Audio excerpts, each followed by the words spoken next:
বিসমিল্লাহির রহমানির রহিম। Honourable viewers, আসসালামু আলাইকুম।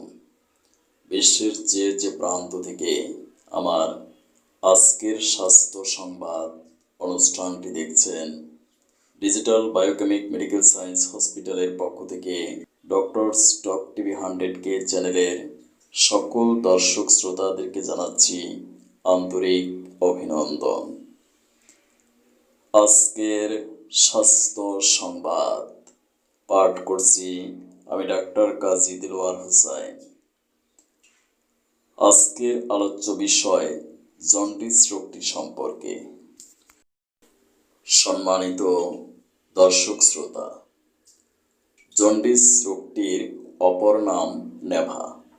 যকৃতের পিত্ত নিঃসরণ ক্রিয়ার স্বল্পতা অথবা অবরুদ্ধতা বশত রক্তসহ পিত্ত মিশ্রিত হয়ে শারীরিক রক্ত মধ্যে সঞ্চারিত হয়ে শৈলস্থ চর্ম, চোখের সাদা অংশ, স্থান, মূত্র পীতবর্ণ বা হলুদ বর্ণ ধারণ করাকে বলা হয় জন্ডিস।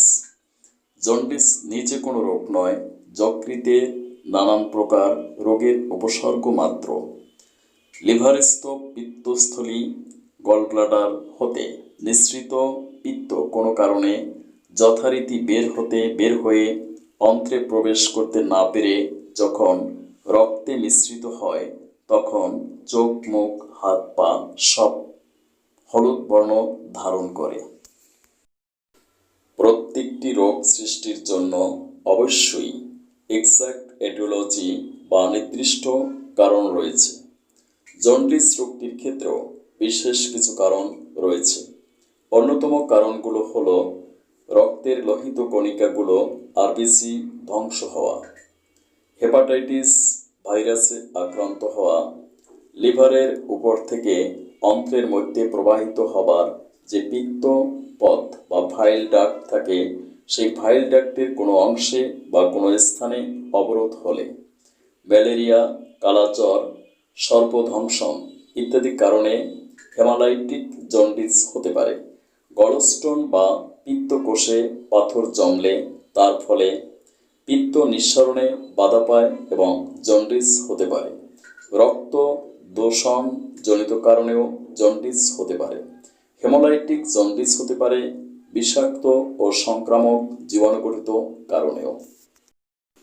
যদি জন্ডিস রোগটির প্রপার ট্রিটমেন্ট না হয়, তাহলে লিভার সিরোসিস, এমনকি লিভার ক্যান্সার পর্যন্ত হতে পারে। অন্যান্য কমপ্লিকেশনগুলো হলো লিভারে অ্যাবসেস বা ফোড়া হতে পারে, জন্ডিস থেকে লিভার সিরোসিস হতে পারে, দীর্ঘদিন জন্ডিসে ভুগলে লিভার ক্যান্সার হতে পারে। বায়োকেমিক মেডিসিনের মাধ্যমে জন্ডিসের স্থায়ী চিকিৎসা সম্ভব, কারণ এমবিবিএস কোর্সে বায়োকেমিস্ট্রি এবং ডিএইচএমএস কোর্সে বায়োকেমিক নামক দুটি সাবজেক্ট পড়ানো হয়। অ্যাকর্ডিং টু বায়োকেমিস্ট্রি, আমাদের মানবদেহ গঠিত হয়েছে বিলিয়ন বিলিয়ন সেল বা কোষের সাহায্যে।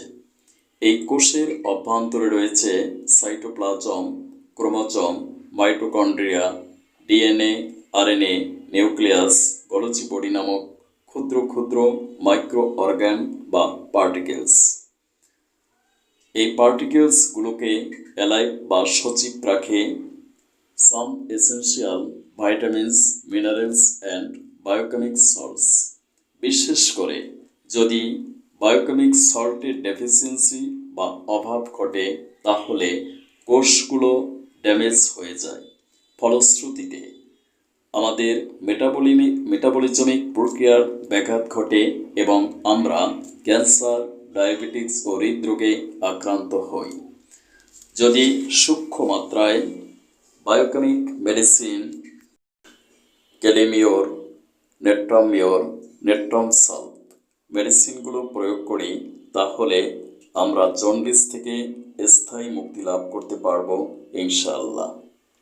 মনে রাখবেন, এই মেডিসিনগুলো কখনো ফার্মেসি থেকে নিজে ক্রয় করে খাবেন না, কারণ মেডিসিনগুলো হলো পটেন্সি মেডিসিন বা শক্তিকৃত মেডিসিন।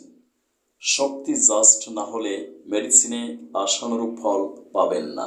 তাই অবশ্যই একজন এমবিবিএস, বিএইচএমএস, ডিএইচএমএস ডিগ্রিধারী অভিজ্ঞ বিশেষজ্ঞ ডাক্তারের পরামর্শ অনুযায়ী ঔষধ সেবন করুন, সুস্থ থাকুন। জন্ডিস চিকিৎসার ক্ষেত্রে আমাদের দেশে একটি প্রচলিত মিথ রয়েছে। আমার মনে হয় জন্ডিস চিকিৎসার ক্ষেত্রে ঝাড়ফুঁক অগ্রগামী। এখন প্রশ্ন হলো, যারা এফসিপিএস হেপাটোলজিস্ট রয়েছেন তাদের কাছে সাধারণ মানুষ কেন জন্ডিস চিকিৎসার জন্য যাচ্ছে না? আমি এ বিষয়টি নিয়ে একটি প্রতিবেদন করেছি। সাধারণ মানুষের কাছে আমি জানতে চেয়েছিলাম, সত্যি কি ঝাড়ফুঁকে জন্ডিস ভালো হয়? অধিকাংশ মানুষই উত্তর দিয়েছেন পজিটিভ, হ্যাঁ জন্ডিস ভালো হয়।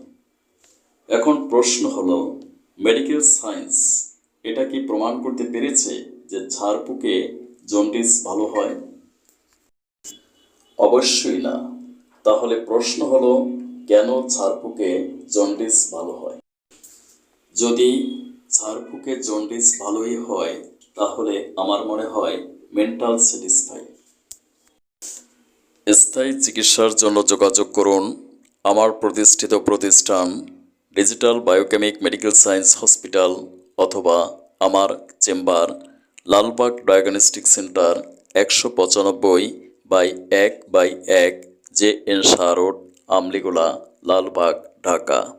সিরিয়ালের জন্য যোগাযোগ করুন 01712937056। সিরিয়াল ছাড়া কোনো রোগী দেখা হয় না।